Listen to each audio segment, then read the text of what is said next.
Otro dato, y esto lo hago público por primera vez,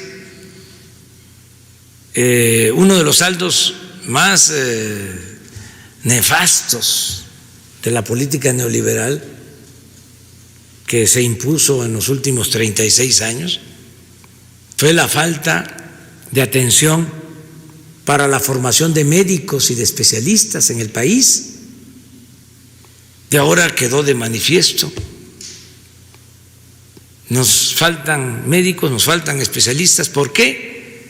Porque se apostó a privatizar la educación y utilizaron como excusa para rechazar a los jóvenes que querían ingresar a las universidades o a especializarse,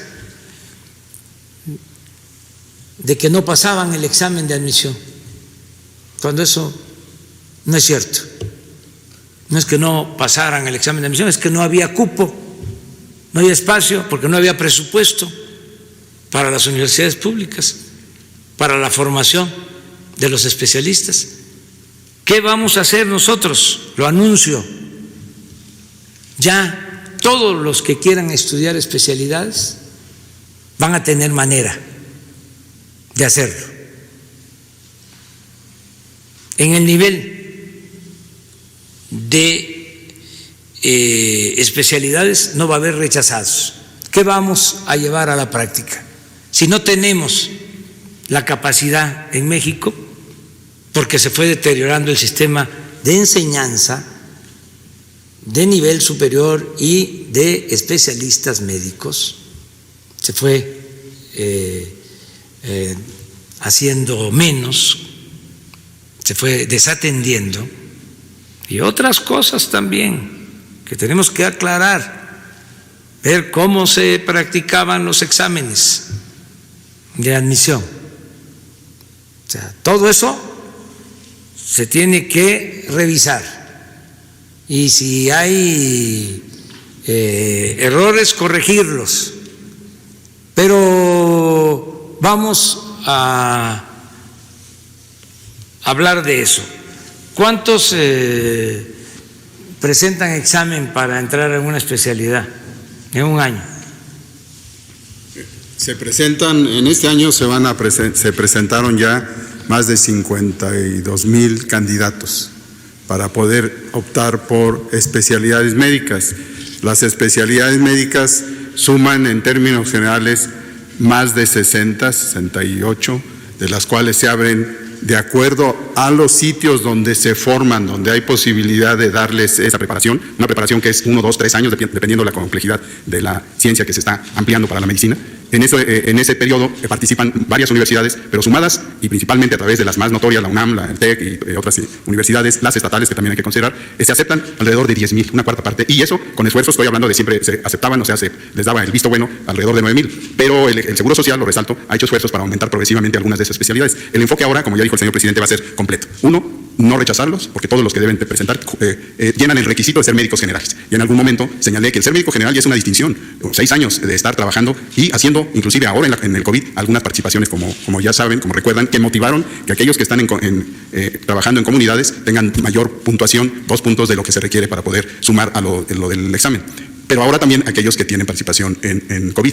Esto es como un estímulo. Pero independientemente de eso, de esto no me salí, sino lo que pasa es que es esencial el enfoque de qué médicos necesitamos. Y señalé hace unos días, unas semanas, que nosotros necesitamos médicos generales de calidad, como muchos países, y de especialistas también de calidad, como los tenemos en México, pero insuficientes. Y de cada una de las especialidades hay diferencias notables. Por ejemplo, geriatras, aquellos que atienden a la población de mayor edad, tenemos un 10% de lo que se necesita. Y tenemos desde luego la posibilidad de no contar con los especialistas, los centros de especialidad que pueden dar esa preparación. Y así podría yo ir enumerando muchos ejemplos, pero me quedo en los más importantes. Pediatras, ginecobstetras, que son los que se encargan de atender los partos y las enfermedades ligadas a la vida sexual en las mujeres, y muchos otros ligados a lo que estamos viendo ahora, en esta necesidad de enfrentar una emergencia. Todos los que están relacionados con urgencias, con terapia intensiva, con anestesia, con estas situaciones de emergencia, no los tenemos. Y En este caso, pues nosotros tenemos que sustentarlo a través de, que lo estamos haciendo ya y en breve lo podemos ya presentar en una forma muy académica, muy de todos los estados y de todas las universidades, poder tener las necesidades, un censo de necesidades. Yo lo señalé hace también ya más de un año, que en términos generales tenemos un déficit de 200,000 profesionistas de la salud médicos, y de los cuales la mayoría son médicos generales todavía, que se necesitan 123,000, y el restante 76,000 son especialistas. Todo esto se tiene que ir buscando, ya señaló el presidente, tan solo en esta epidemia. Las cosas positivas que tenemos es que, además de notar el desafortunado déficit de profesionales, y agrego de enfermeras, que son piezas centrales también, pues tenemos el hecho de que se pueden implementar subespecialidades que pueden tener una acción muy, muy positiva, muy integrada a esto para poder responder, y así lo hemos hecho contratando entre médicos generales y especialistas más de 45,000. Esta es una actividad que realmente lleva a fundamentar lo que es el humanismo en una profesión como es la medicina. Pronto se los anunciaremos. Bueno, yo quiero nada más complementar de que se están creando más de 20 escuelas de medicina en el país, de medicina y de enfermería.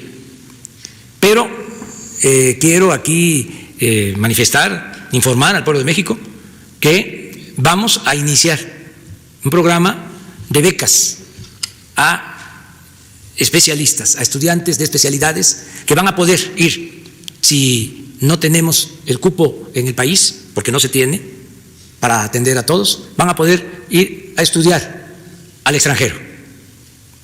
20,000-30,000 médicos. Vamos a llamar. Esta es una decisión que hemos tomado para que se deje ese legado de 20,000-30,000 especialistas más para antes o a finales de nuestro gobierno o a principios del próximo. Que no nos pase hacia adelante lo que estamos ahora padeciendo. Ya el secretario de Salud tiene instrucciones en este sentido. Vamos a obtener el presupuesto hasta para 30,000 becados que hagan especialidad en países del extranjero. Y el secretario de Relaciones Exteriores nos va a ayudar a explorar en qué países, qué universidades, dónde pueden ir a estudiar, con prioridad a las especialidades que necesitamos de acuerdo a las enfermedades que padece nuestro pueblo, a los padecimientos que se tienen. Por ejemplo, necesitamos cardiólogos, necesitamos muchos especialistas para la diabetes, necesitamos especialistas para las pandemias, enfermedades respiratorias. ¿Cuántos teníamos al principio de la pandemia, especialistas? Teníamos menos de... A ver, explícalo. Gracias, con gusto. Sí, esto el INSABI, el Instituto de Salud para el Bienestar, y específicamente su coordinación médica con el doctor Alejandro Sbarch, ha estado dando un seguimiento muy estrecho, porque al principio teníamos menos de, promedio, doy número grueso, ya lo dará él con precisión, menos de 2,500 personas que podían ser competentes para actuar en el campo clínico, considerando las distintas especialidades. La mayor restricción era los médicos y médicos especialistas en medicina crítica, que eran muy, muy poquitos. Tenemos también la necesidad de neumólogos y neumólogas, de personal especialista en anestesia, también inhaloterapeutas.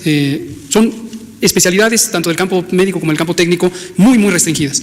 Y esto obviamente hacía imposible, aunque tuviéramos los ventiladores, ponerlos en operación, porque se necesita el personal suficiente. Y el esquema que se usó es un esquema piramidal, en donde se identificaron personas líderes con conocimientos, formación y certificación en medicina crítica, que cada una de ellas atendería a 5 personas de otras especialidades que podrían fungir como intensivistas, pero de una manera supervisada, y a su vez cada uno de estos 5 a otras 5, cada uno de ellos, de modo que tendríamos al final 30 en la pirámide más la persona líder. Esto nos permitió expandir importantemente capacidades, como hemos señalado en términos del número de camas. Al inicio teníamos menos de 1,800 y a lo largo de la expansión estamos teniendo más de 8,900, igual número grueso. ¿Qué quiere decir expandir? No es solamente tener la cama, pero además tener el ventilador, tener el monitor, tener las instalaciones físicas para la conexión de oxígeno, las bombas de perfusión de los líquidos intravenosos, pero el factor limitante más importante, las personas especializadas en el campo médico. Y a través de esta convocatoria de médicas y médicos del bienestar se logró hacer la expansión de capacidades con estos esquemas piramidales, el entrenamiento correspondiente para que cada quien, de acuerdo a su nivel de jerarquía en esta pirámide de carácter técnico, pudiera ocupar un espacio, y ahorita tenemos cerca de 40,000 en ese grupo.